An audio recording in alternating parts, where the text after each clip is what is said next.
इयत्ता 11वी व्यावसायिक शिक्षणासाठी प्रवेश सुरू. इचलकरंजी शहरातील श्री नाबा एज्युकेशन सोसायटीचे गोविंदराव हायस्कूल आणि ज्युनियर कॉलेज इचलकरंजी उच्च माध्यमिक व्यावसायिक अभ्यासक्रम HSC व्होकेशनल पूर्वीचे MCVC महाराष्ट्र शासनाकडून दर्जानिहाय वर्गीकरणात अ दर्जा प्राप्त संस्था. आमच्या संस्थेमध्ये +2 स्तरावरील व्यावसायिक अभ्यासक्रम चालू आहेत. Engineering group construction technology, automobile technology, mechanical technology, electrical technology, paramedical group, medical laboratory technician या विषयासाठी प्रवेश सुरू. अधिक माहितीसाठी संपर्क मुख्याध्यापक SB Patil sir. Mobile 9284 35 36 60. उपप्राचार्य NS Patil sir. संपर्क 99 22 63 0180. तर आजच आपला प्रवेश निश्चित करा. आपले प्रवेश ऑफलाईन पद्धतीने चालू आहेत.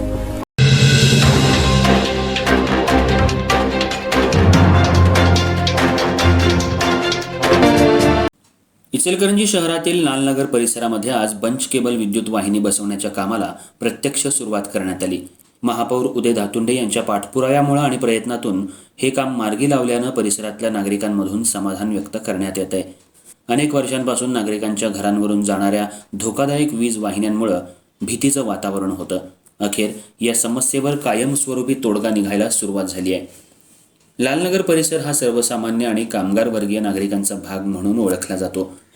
या परिसरातील अनेक घरांच्या छतांवरून आणि अगदी घरांच्या जवळून महावितरणच्या उच्चदाब वीज वाहिन्या गेल्या होत्या.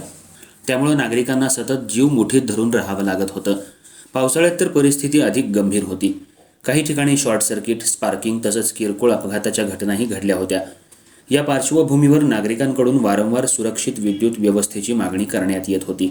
अखेर महापौर उदय धातुंडे यांनी महावितरण अधिकाऱ्यांकडे सातत्यानं पाठपुरावा करून या भागात बंच केबल टाकण्याचा प्रस्ताव मंजूर करून घेतला. आज प्रत्यक्ष कामाला सुरुवात झाल्यानं नागरिकांनी आनंद व्यक्त केला. संपूर्ण परिसरात भूमिगत किंवा सुरक्षित बंद केबल प्रणाली उभारण्यात येणार असल्यानं भविष्यात विद्युत अपघातांचा धोका मोठ्या प्रमाणात कमी होणार आहे. तसंच नागरिकांना अधिक सुरक्षित आणि अखंडित वीज पुरवठा मिळायला मदत होणार आहे. दरम्यान कामाची सुरुवात होताच परिसरातल्या नागरिकांनी महापौर उदय धातुंडे यांचे आभार मानले. अनेक वर्षांची समस्या अखेर मार्गी लागली अशी भावना नागरिकांनी व्यक्त केली. लालनगर परिसरातल्या या कामामुळे आता इतर धोकादायक भागांमध्येही अशाच पद्धतीनं बंच केबल टाकण्याची मागणी पुढे येऊ लागली आहे.